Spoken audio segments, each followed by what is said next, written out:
Oke, Assalamualaikum warahmatullahi wabarakatuh. Jumpa lagi bersama saya, Ibu April, di pelajaran seni budaya. Oke, sebelum kita mulai pelajaran, ada baiknya kita berdoa terlebih dahulu. Berdoa menurut kepercayaan dan agama masing-masing. Dimulai.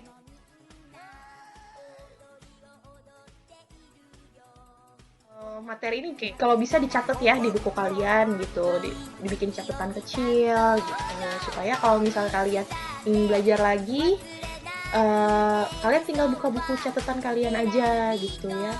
Terus kalau misalnya belajar kita pakai nyatet dulu, itu biasanya akan lebih masuk di kepala dibandingkan hanya cuma nanti. Selanjutnya kita akan mempelajari tentang unsur dan prinsip seni rupa. Oke, sebelum itu saya ingin flashback ke materi minggu lalu.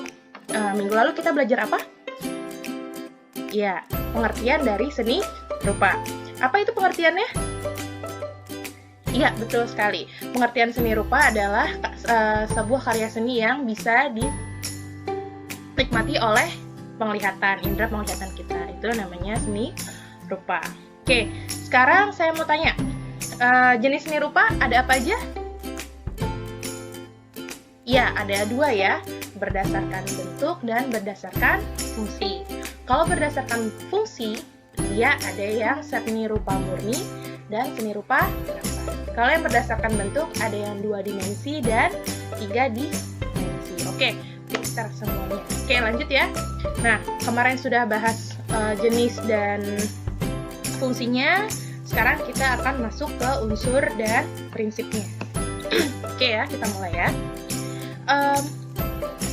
Apa aja sih unsur seni rupa itu dan kenapa kita harus belajar ini gitu. Nah, kenapa kita harus belajar ini? Supaya nanti ketika kalian ingin membuat karya seni, kalian bisa menghasilkan karya seni yang baik gitu ya. Oke, yang pertama, unsur seni rupa ada yang namanya titik. Kenapa titik? Karena titik itu adalah awal mula ketika kita ingin berkarya. Contohnya ketika kita meletakkan pensil, pasti dimulai dari titik dulu ya kan? Nah iya, dari titik itu nanti akan berkembang menjadi sebuah garis. Nah, nanti garis itu apabila kita susun-susun akan menjadi sebuah bidang. Gitu. Nah, bidang itu nanti apabila disusun lagi akan menghasilkan sebuah bentuk. Nah, gitu ya. Nah, setiap benda pasti punya warna, ya kan? Nah, warna ini di sini ada 3. Yang pertama ada warna primer, warna sekunder, dan warna tersier. Pernah dengar? Kalau udah pernah dengar, bagus. Kalau belum, yuk kita bahas. Oke, sekarang kita lihat di diagram warna ini, ya. Oke, sini ada diagram warna, berbeda-beda warnanya, ya kan? Tapi mana sih yang namanya warna primer? Ini adalah warna primer, ini ya. Kalau kita lihat di diagram, dia adanya di segitiga ini nih, yang ditunjukkan oleh segitiga. Warna kuning, merah, dan biru. Oke, kenapa 3 warna ini menjadi warna primer dan kenapa hanya 3 warna ini saja? Karena warna primer adalah warna dasar, ya, warna yang tidak bisa diciptakan oleh warna lain, gitu. Hijau nggak bisa nyiptain merah, ya. Misal orange nggak bisa nyiptain biru. Itu yang namanya warna primer. Yang kedua ada yang namanya warna sekunder. Apa sih warna sekunder? Oke, warna sekunder adalah ini nih. Contohnya, warna hijau, orange, dan ungu. Ya. Nah, ini adalah warna sekunder. Kenapa dia disebut warna sekunder? Sekunder, kenapa? Karena dia dihasilkan dari percampuran dari 2 warna primer. Ya, percampuran dari 2 warna primer. Contoh, warna kuning. Apabila dicampurkan dengan warna merah, dia akan menghasilkan warna orange. Warna kuning apabila dicampur dengan warna biru, dia akan menghasilkan warna hijau. Warna biru dan warna merah dicampurkan akan menghasilkan warna ungu. Nah, itu yang dinamakan warna sekunder. Oke, yang terakhir adalah yang namanya warna tersier. Apa sih warna tersier? Jadi warna tersier itu adalah percampuran antara warna primer dan warna sekunder. Tuh. Atau bisa juga percampuran dari ketiga warna primer. Nanti hasilnya ada warna coklat. Ya. Oke. Maksudnya gimana, Bu? Percampuran antara warna primer dan warna sekunder, kok warnanya jadi banyak banget gitu. Iya, memang percampuran dari warna ini akan menjadikan warna yang kaya. Kalian pernah lihat warna Tosca? Nah, itu adalah warna sekunder yang dihasilkan dari percampuran warna hijau dan biru. Nah, kalau di sini misalnya kita lihat warna hijau dan biru dicampurkan adalah nanti ini, birunya agak kehijauan. Atau yang kelihatan banget ini nih, warna kuning dan warna merah. Warna kuning dan warna orange. Ya, akan menghasilkan warna orange kekuningan. Atau warna ini, orange yang warna merah. Dia akan menghasilkan warna orange yang lebih merah. Itu yang dinamakan warna tersier. Sampai sini paham? Mudah-mudahan dipahami ya. Kalau tidak, bisa bertanya melalui WA. Oke, yang terakhir. Belum terakhir. Yang selanjutnya adalah pencahayaan.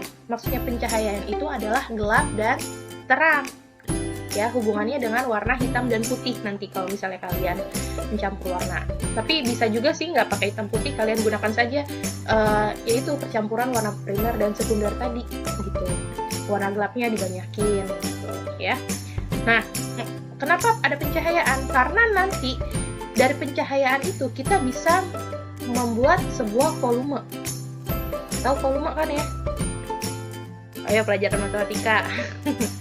Oke, volume itu adalah kayak isi sebuah benda ya. Misalnya saya punya benda nih. Nih, ini kan ada isinya. Ini yang namanya volume. Ya. Nah, volume ini dibagi menjadi dua, volume yang nyata dan volume yang semu. Oke. Nah, volume yang nyata itu gimana? Ya ini yang beneran bisa diisi, itu volume yang nyata. Tapi kalau volume yang semu, nah ini hubungannya tadi sama yang pencahayaan.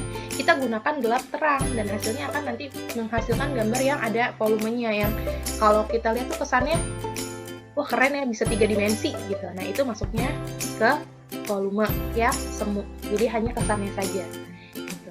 Nah kemudian ada yang namanya tekstur. Tekstur tuh apa sih Bu? Saya pernah dengar tapi kayaknya kalau membahasakannya bingung. Oke, jadi tekstur itu adalah nilai raba sebuah benda. Sama kayak volume, tekstur ada dua. Ada yang semu, ada yang nyata. Kalau yang nyata, kita bisa rasakan nih. Beneran ada teksturnya. Di indera peraba kita berasa.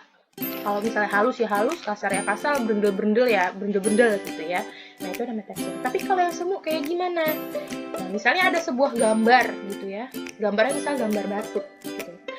Di gambarnya itu adanya di layar handphone atau di printan gitu ya. Nah, kalau misalnya kita pegang itu gambar batu di layar handphone atau di print-printan itu, apakah yang kita pegang adalah tekstur batu? Enggak kan? Nah, yang kita pegang itu apa? Tekstur licin si layar handphone atau tekstur licinnya si kertas, ya kan? Nah, itu adalah tekstur semu. Jadi, kita hanya kesan-kesannya aja kayak kasar, tapi sebenarnya enggak. Sampai sini paham ya? Oke, lanjut ke prinsip seni rupa. Oke, prinsip seni rupa di sini ada 8, ada kesatuan, keseimbangan, irama, komposisi, terus proporsi, pusat perhatian, gradasi, dan keselarasan. Nah, kita bahas satu-satu. Nih, yang pertama ada kesatuan ya. Kita bahas aja belakangan ya. Kita bahas mulai dari keseimbangan. Oke, keseimbangan itu apa sih? Keseimbangan itu adalah keselarasan antara objek gambar, bidang gambar, dan gambar yang dihasilkan. Atau misal kalau kalian pernah pikir tuh kayak ada timbangan gitu ya. Timbangan tuh kalau misalnya sama berat kan dia jadi seimbang. Ya sama kayak karya seni rupa. Jadi harus seimbang. Contohnya adalah seperti ini. Nah, di sini ada gambar. Ini medianya, bidang gambarnya. Ini ada gambar kayak namanya teko ya. Terus di sini ada objek gambar, ada objek lagi. Nah, objeknya itu ditaruhnya seimbang, kiri kanan tuh sama gitu. Atau misalnya kalau kalian gambar misalnya di sebuah kertas yang ukurannya A4 misalnya gitu. Kalian bikinnya besarnya sesuaikan dengan kertasnya, jangan kalian bikin kecil gitu, seupil udah gitu di pojokan. Aduh, itu keseimbangannya akan kurang seperti itu.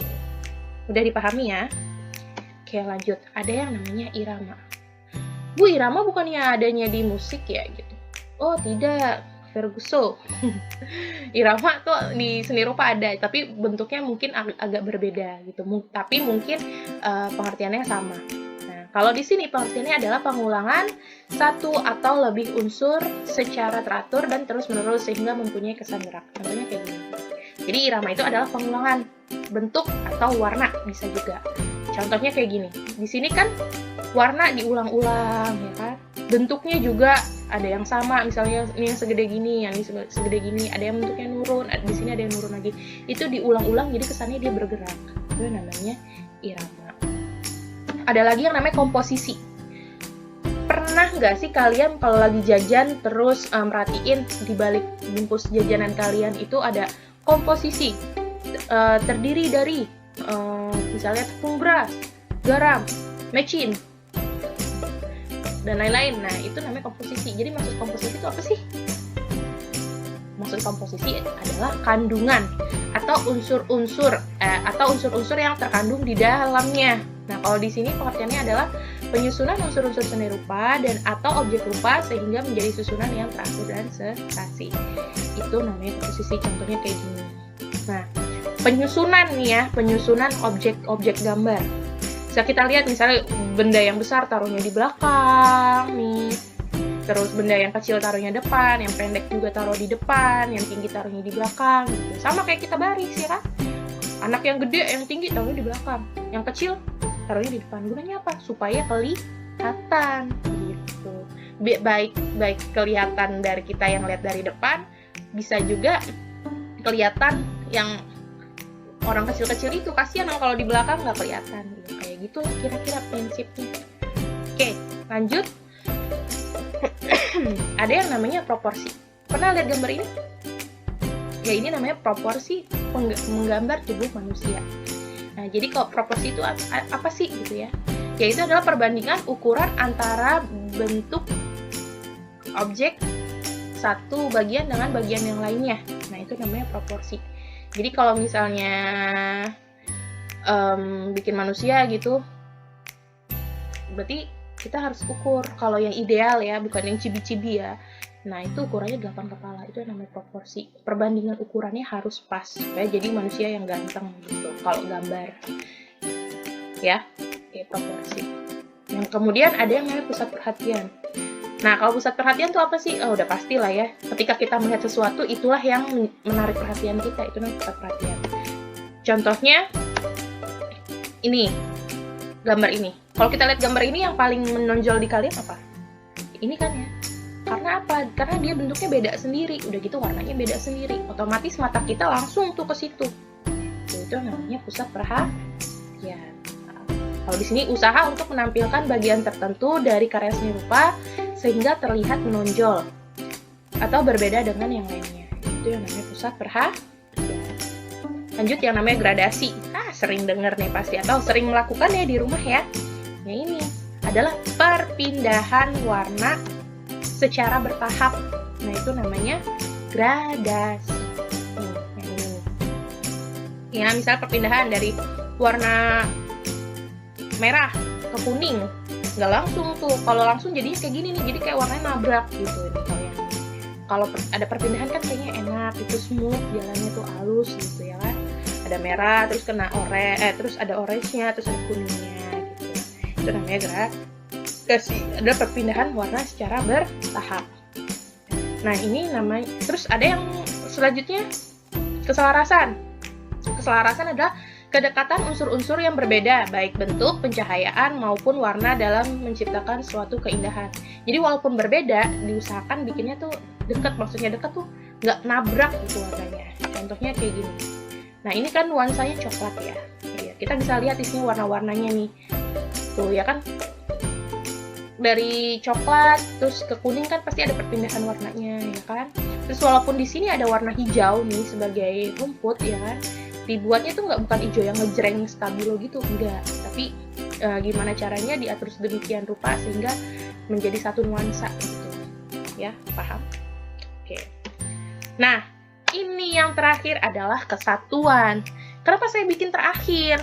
Karena kesatuan ini adalah wadah dari unsur-unsur lain.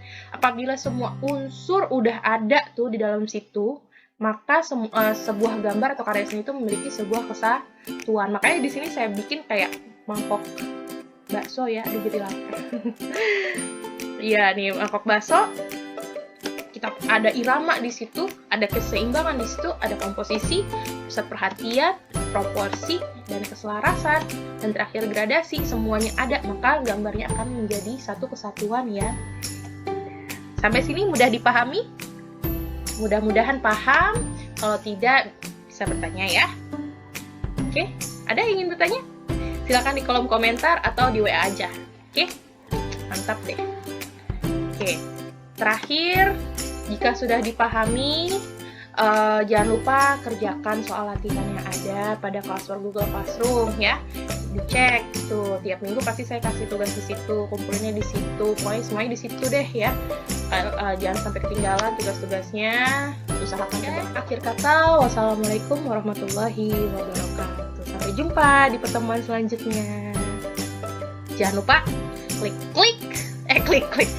like, subscribe, dan komen ya. Nah,